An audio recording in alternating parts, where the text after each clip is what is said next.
अब वो गरीब ब्राह्मण, बूढ़े ब्राह्मण की बात तो सुन लिया, लेकिन उसके पास बजट नहीं भगवान की पूजा करने का। अपने घर आया, भोजन किया, सो गया, लेकिन रात्रौ निद्रा न लब्धमा, रात में उसे नींद नहीं। केवल वो बूढ़े बाबा का चेहरा दिखाई देता था उसके दिमाग में कि ये भगवान की पूजा कर लेते तो हो सकता है मेरे जीवन में परिवर्तन आ जाए। उसके अंदर विश्वास बन गया था।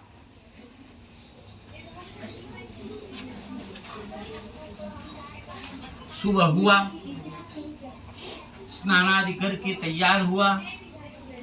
धर्मपत्नी पूछी कि क्या सोच रहे हैं आप? तो कल का इतिहास भूगोल बताने लगा। धर्मपत्नी कही कि कितने खर्च चाहिए? तो परिवार में 4-5 लोग थे। कहा कि यदि एक दिन हम लोग भोजन नहीं करेंगे तो क्या भगवान की पूजा हो जाएगी?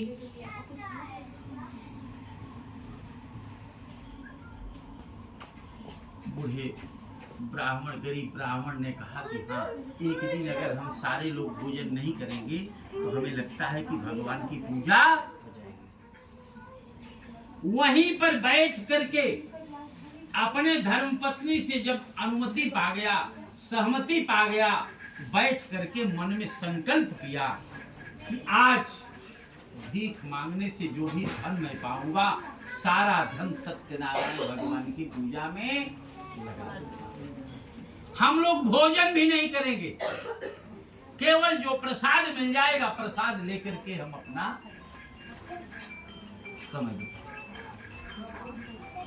ऐसा संकल्प करके भीख मांगने के लिए निकला।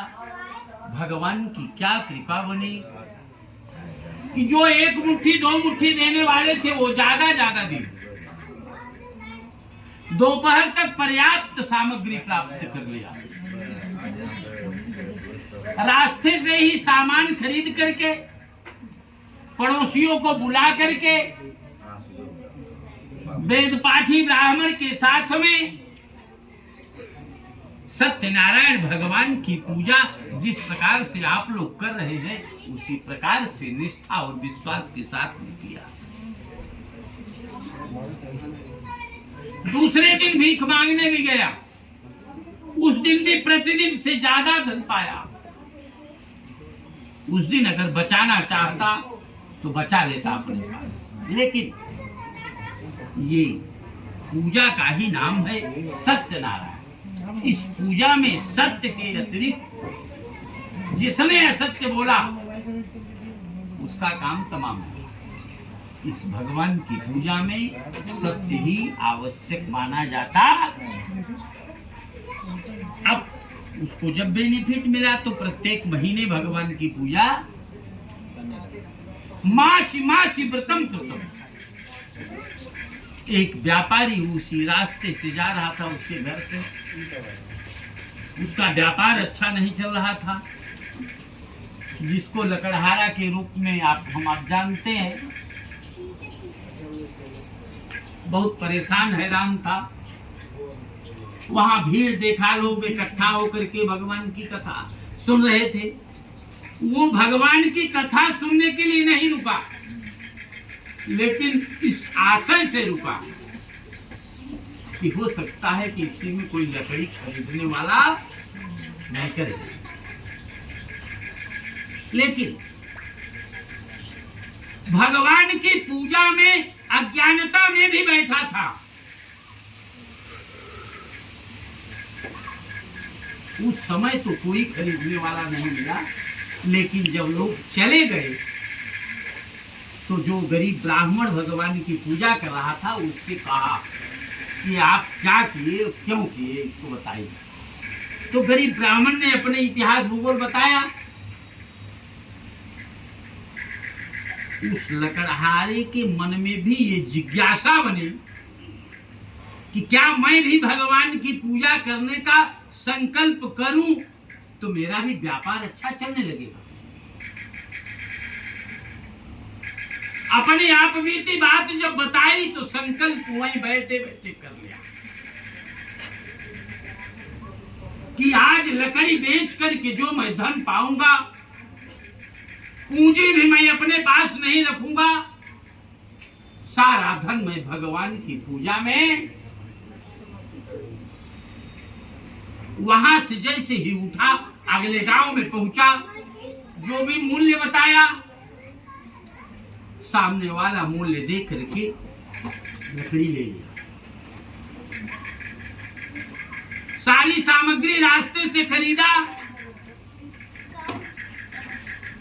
वेद पाठी ब्राह्मण को भी बुलाया, पास पड़ोस के लोगों को भी आनंद फानन में आमंत्रित किया। सारे लोग आए, भगवान सत्यनारायण की पूजा निष्ठा और विश्वास के साथ में उसका भी व्यापार अच्छा चल गया। दूसरे दिन, उस दिन तो पूंजी भी उसके पास नहीं थी, लेकिन भगवान की कृपा देखिए, दूसरे दिन जब मार्केट में गया, पूंजी तो उसके पास थी नहीं। जहां से सामान खरीदता था इधर उधर घूमने लगा, जिस दुकान से सामान खरीदता था उस दुकान की तरफ नहीं गया। दुकानदार की निगाह उस पर पड़ी, दुकानदार ने तुरंत किसी नौकर को भेज करके बुलवाया कि और सेठ के पास जब आया तो कहा कि आपका क्रेडिट आज से हमारी दुकान पर चालू हो गया है, जितना सामान आपको ले जाना है ले जाओ, सामान बेच करके आप मुझे पैसा दो। ये भगवान की कृपा होती है, बिना पैसे का व्यापार होने लगा। ये दूसरे श्रोता की बात है। तीसरा श्रोता, संतान की प्राप्ति के लिए एक राजा थे, उल्का मुख नाम के राजा, उन्हें संतान की प्राप्ति हुई। संतान की प्राप्ति हुई तो प्रत्येक महीने सत्यनारायण भगवान की पूजा करते थे। उसी में चौथे श्रोता की भी एंट्री हो गई, जिसका नाम था साधु बलिया। वो बंबई का था।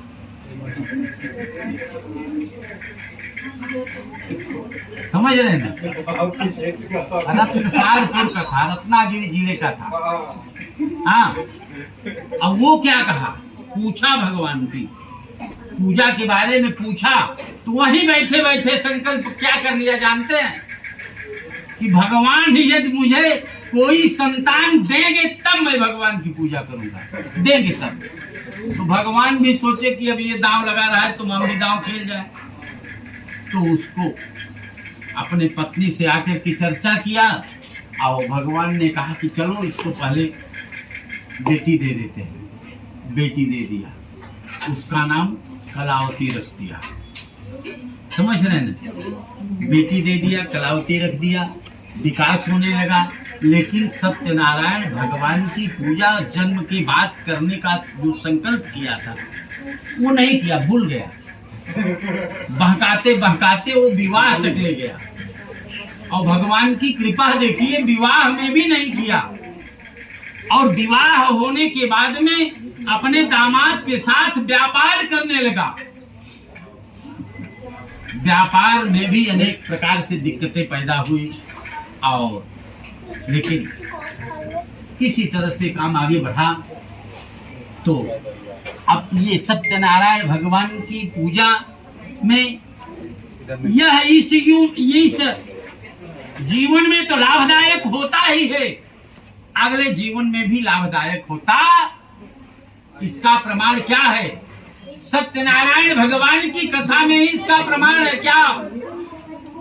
सतानंदो महाप्राज्ञः सुदामा ब्राह्मणो ह्यभूत्। जो गरीब ब्राह्मण था उसका उस जन्म में सतानंद नाम था। जो गरीब ब्राह्मण था उसका नाम था सतानंद। वह उस जन्म में भगवान को तो देखा था, लेकिन पहचान नहीं पाया था कि भगवान है तो। लेकिन सत्यनारायण भगवान के रूप में वो पूजा किया था। वही सतानंद सत्यनारायण भगवान की कथा के, सत्यनारायण भगवान की पूजा कथा तो क्या है? कथम भगवान मिलिष्यति या सा कथा, भगवान कैसे प्राप्त होते हैं वह रास्ता कथा के माध्यम से बताया जाता है। ये जो बताया गया ये एडवर्टाइज है कि फला व्यक्ति ने किया, उसका फल ये पाया, उसी के नाते हम भी भगवान की पूजा में लगे रहते। और ये सतानंद जब सुदामा के रूप में पैदा हुआ तब भी गरीब था, जानते ही हैं आप लोग। संतान भी थे, अपने पत्नी से कभी चर्चा किया था कि द्वारिका के राजा मेरे मित्र। एक दिन ऐसी स्थिति आई कि परिवार में कई दिनों से आग नहीं जली थी। पत्नी दुखी अवस्था में आई, बच्चे तो पास पड़ोस में जाकर के खा पी लेते थे, पड़ोसी अच्छे थे, व्यवहार अच्छे थे पड़ोसियों से। हाथ जोड़ करके कहने लगी सुदामा से कि आप कभी चर्चा किया करते थे कि द्वारिका के राजा मेरे मित्र हैं, तो आप उनसे थोड़ा जा करके अपनी स्थिति बताएंगे तो कुछ दे देंगे तो सीधते ते कुटुंबिना, कुछ दिन का खर्चा वर्चा तो चलेगा। सुदामा कही कि द्वारिका का राजा मेरा मित्र जरूर है, लेकिन मैं उससे मांगने नहीं जाऊंगा। मांगो उसी से जो दे दे खुशी से और कहे ना किसी। आज मैं द्वारिका के राजा अपने मित्र के पास में मांगने जाऊंगा तो कल वो बताएगा कि मेरा मित्र सुदामा मेरे पास मांगने का, इसलिए मांगने नहीं जाऊंगा। अगर दर्शन की बात कहती हो तो मैं दर्शन करने चला जाऊंगा। सुदामा की पत्नी, अच्छे ये बताओ, अगर हड्डी टूटी रहती तो एक्सरे मशीन को बताना पड़ता है कि हड्डी मेरी टूटी है।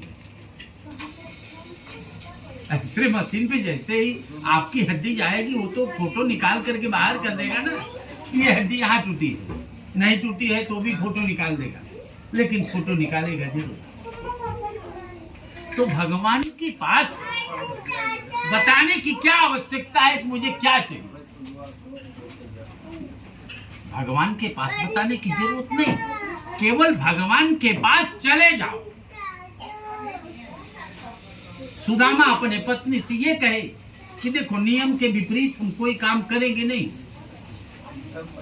शास्त्र ये कहता है क्या कि रिक्त हस्ताम न गच्छेत राजानम देवताम गुरु,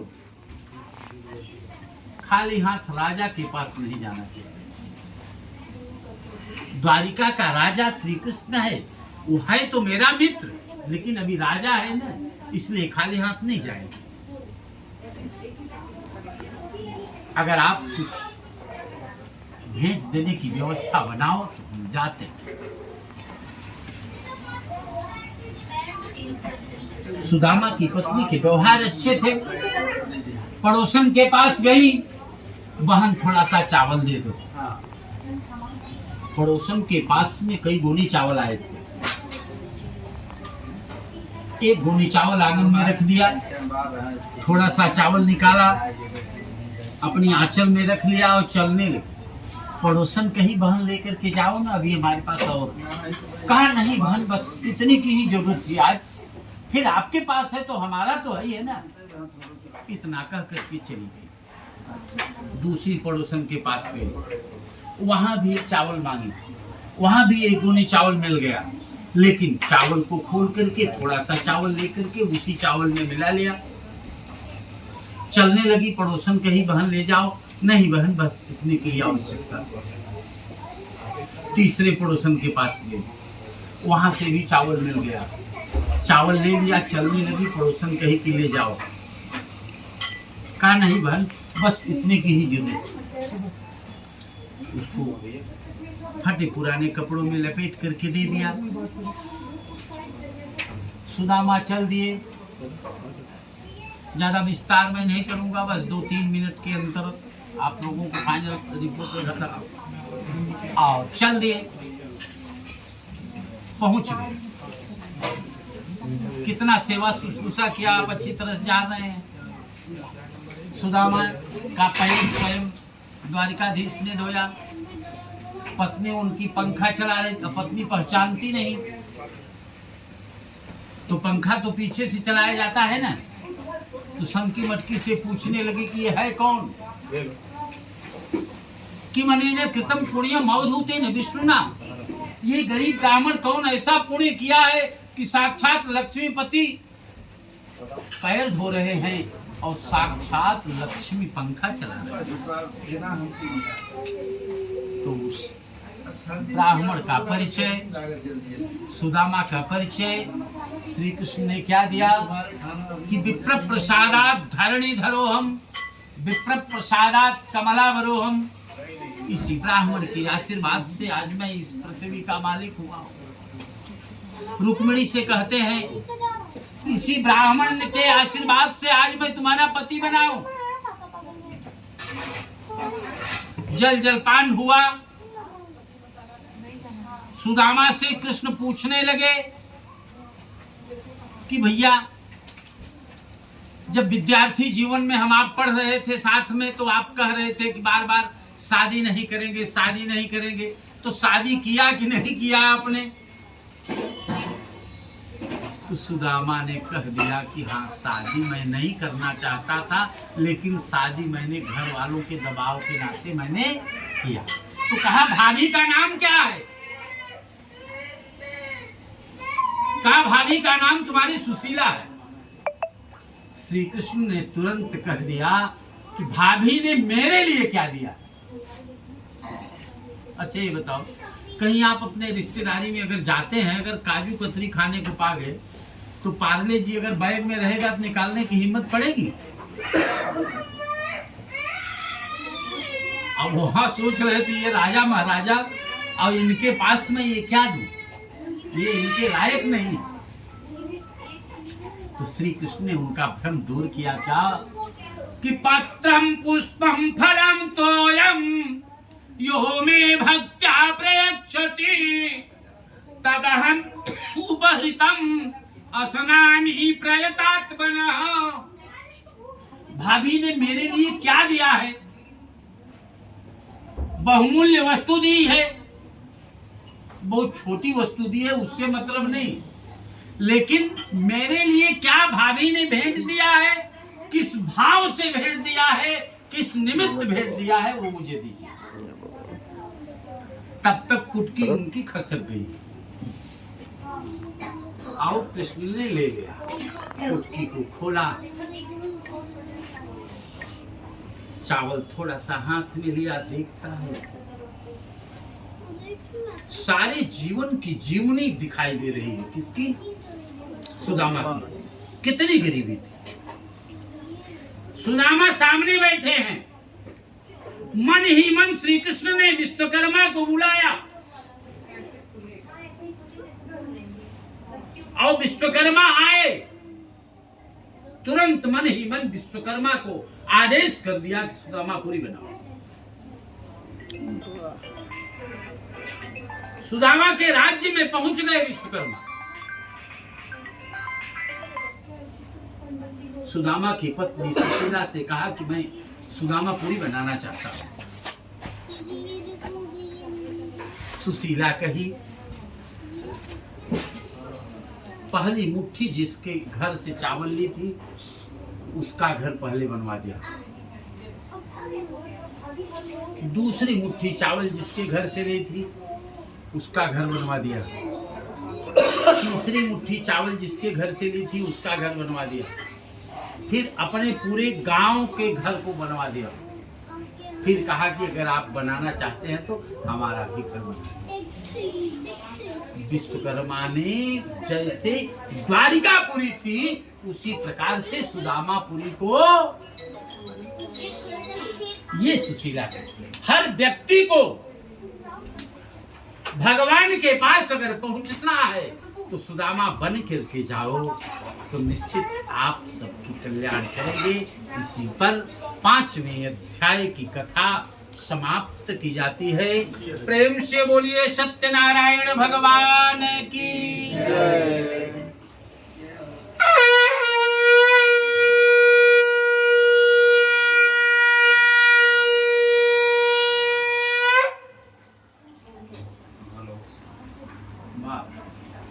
अपने हवन की सामग्री तुरंत करवाइए। पॉज करें, पॉज करें।